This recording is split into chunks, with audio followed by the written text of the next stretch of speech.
Hey y'all, welcome to my channel, Divinely Transformed, where healing is freedom and it begins within. And together we break the chains of karma and reclaim our power and rise into divine sovereignty. Your path to autonomy and freedom starts right here. Welcome back to my channel, whichever the case may be. I'm so glad that you could be here with me today for another installment of Divine Guidance for Celebrities. I'm done with the Dark Feminine Energy series, and we're just going to go back into Divine Guidance for Celebrities. We're going to go through the chart of Marilyn Manson, who was born Brian Hugh Warner on January 5th, 1969 at 8:05 p.m. in Canton, Ohio. Before I get started with breaking down his whole chart, I would first like to say that my bookings for my birth chart analyses and tarot readings are open. So if anyone is interested in any of my services, you can find all of the information in the description box below. We're just going to go ahead and get into this. So Marilyn Manson, as I said, his name is Brian Warner, is a shock rock icon, performance artist, and a cultural disruptor who transformed music, fashion, and visual art through controversy, symbolism, and psychological intensity. He's known for challenging religion, identity, and societal norms. He built a brand on pushing boundaries.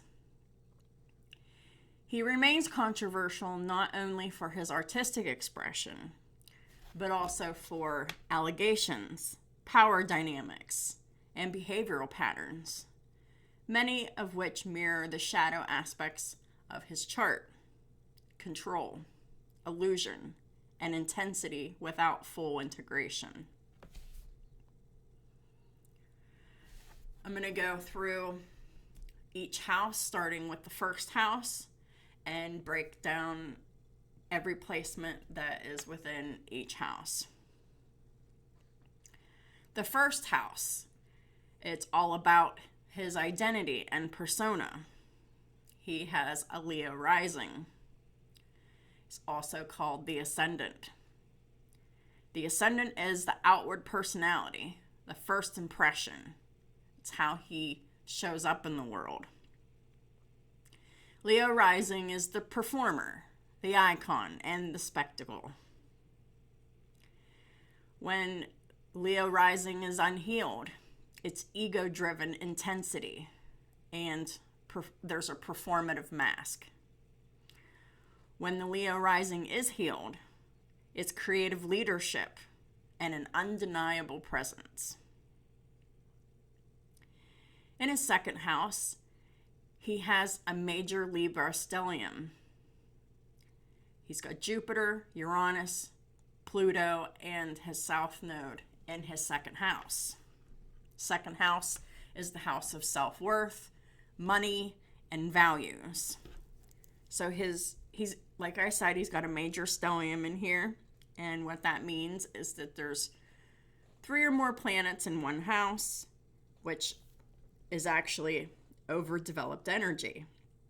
It leads to obsession, mastery, and there's imbalance until it's integrated.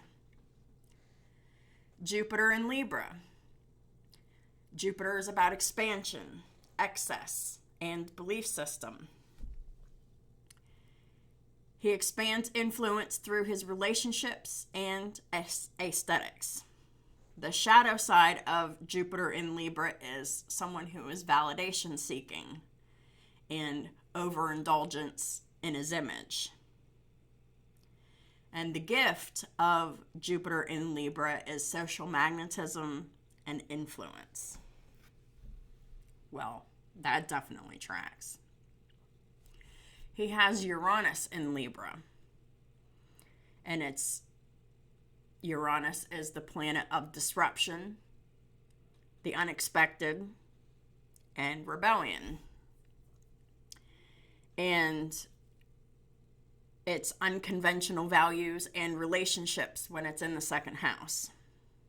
The shadow side of Uranus and Libra is instability and erratic dynamics.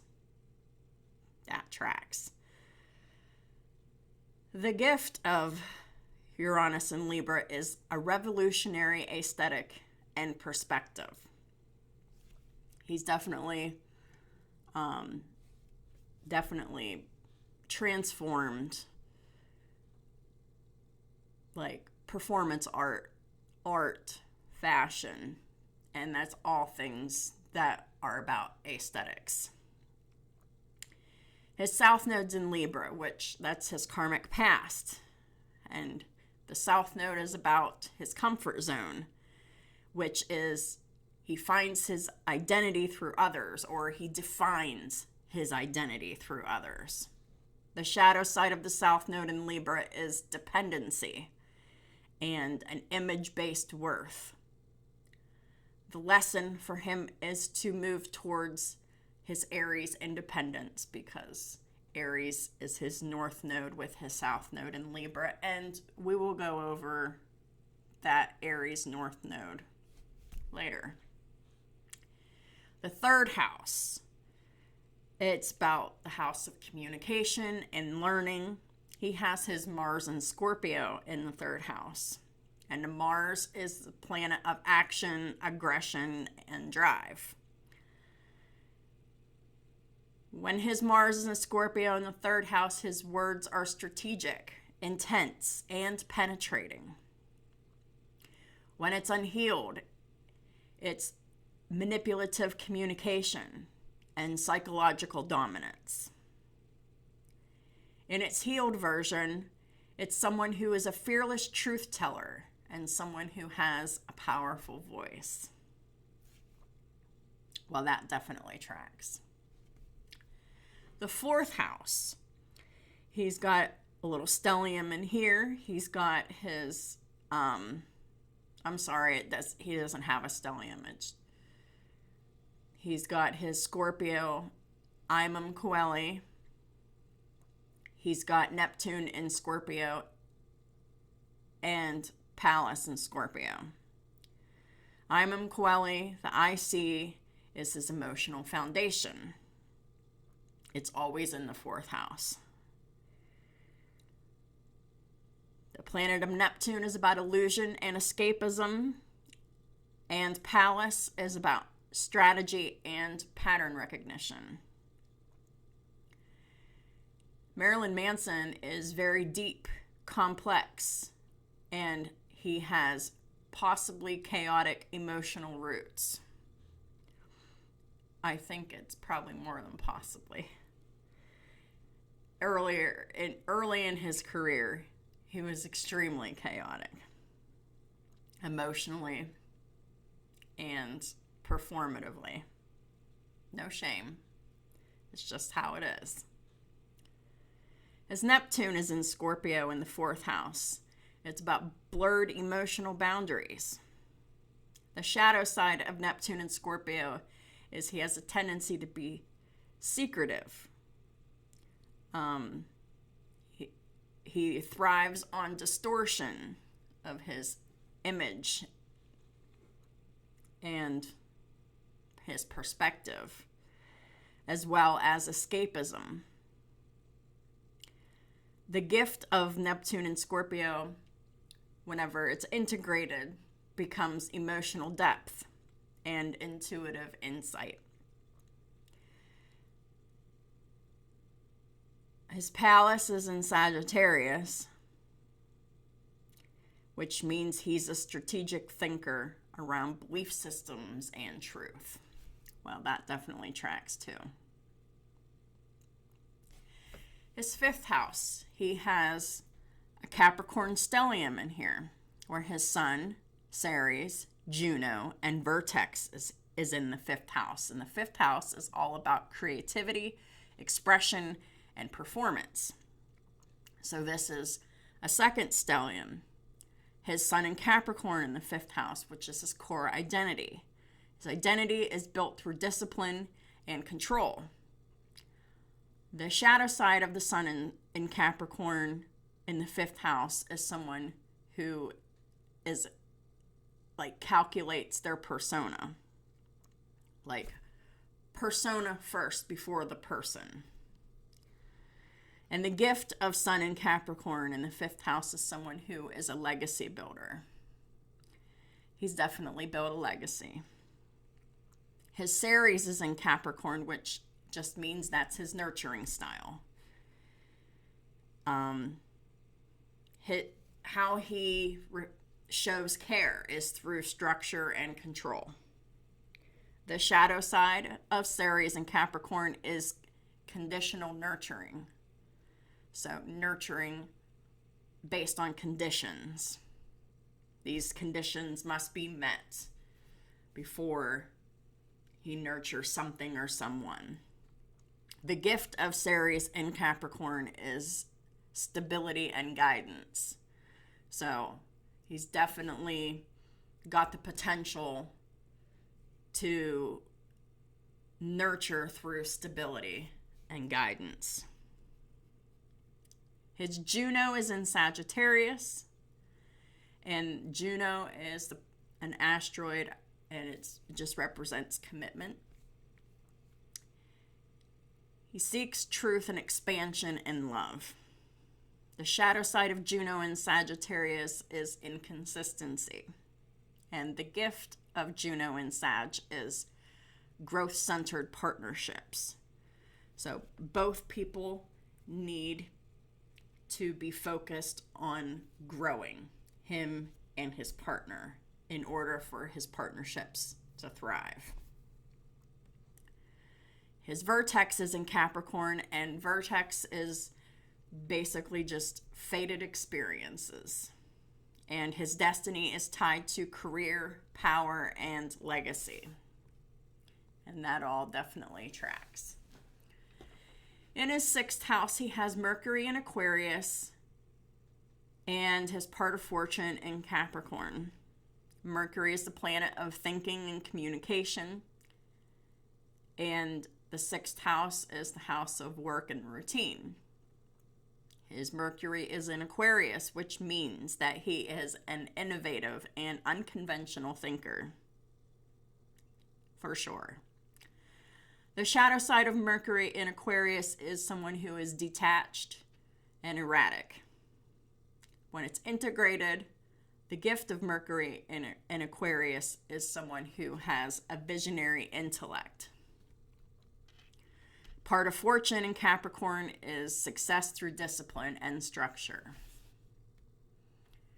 7th house, he has Venus in Pisces and Venus in Pisces and Pholus in Pisces. Venus is the planet of love and attraction. The 7th house is the house of relationships. His Venus in Pisces, he is someone who can be romantic, idealistic, and love with no boundaries. The shadow side of Venus in Pisces is illusion and victim-savior dynamics. When Venus in Pisces is integrated, the gift is someone who has deep compassion in his relationships and having artistic love. His Pholus in Pisces, Pholus is about small choices in whenever it's in the 7th house. It's small choices in relationships lead to massive consequences for him. The 8th house, he has his North Node in Aries and Chiron 29 degrees in Pisces. The 8th house is about power, transformation, and intimacy. His North Node, which is his life path, that's his reason for being on the planet. His mission is someone who can own himself, someone who is independent, and someone who is accountable, especially in the areas of power transformation, and intimacy. His Chiron in Pisces is in the 29th degree, which is a critical degree. Chiron, it means whatever his wound is, because Chiron is the wounded healer, and Chiron is also how you heal that wound. When it's in the late degree, like 29 degree, it's a karmic urgency to heal this wound. The wound of Chiron in Pisces in the 8th house is about escapism, blurred identity, and victimization. Whether he's making someone else a victim or whether he's victimizing himself. It's usually self-victimization with Pisces. The lesson with Chiron and Pisces in the critical degree is for him to learn accountability and spiritual maturity. The gift of Chiron and Pisces is someone who is a deep healer if it's integrated. The 9th house, he has Saturn in Aries, and his Vesta is in Aries. Saturn is the planet of karma, discipline, and restriction. When Saturn is in Aries, he struggles with self-direction and authority. The shadow side of Saturn in Aries is reactive rebellion. And we've already seen that early in his career. The gift of Saturn in Aries is someone who has self-led authority. And interestingly enough, with his Saturn in Aries, that means he has the natural ability to restrict his Aries North Node, which is his whole reason for being on the planet. His Vesta in Aries is about devotion to independence and personal truth when it's in the 9th house. In his 10th house, he has a Taurus midheaven. The midheaven is basically his career, his legacy, and his public reputation. Marilyn Manson has built a lasting, tangible brand. The shadow side of Taurus midheaven is attachment to image, how he appears. When it's integrated, the gift of Taurus midheaven is someone who has an enduring legacy. That all tracks for sure. In the 11th house, he has Lilith and White Moon Selena, both in Gemini, in the 11th house. And the 11th house is the house of audience, public influence, community, like his fans, whatnot.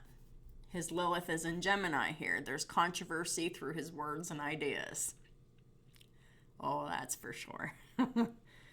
The shadow side of Lilith in Gemini is polarizing communication. Definitely. Polarizing just means like a me versus them attitude. And whoever aligns with it, and whoever doesn't. And the gift of Lilith and Gemini when it's healed is speaking about taboo truths.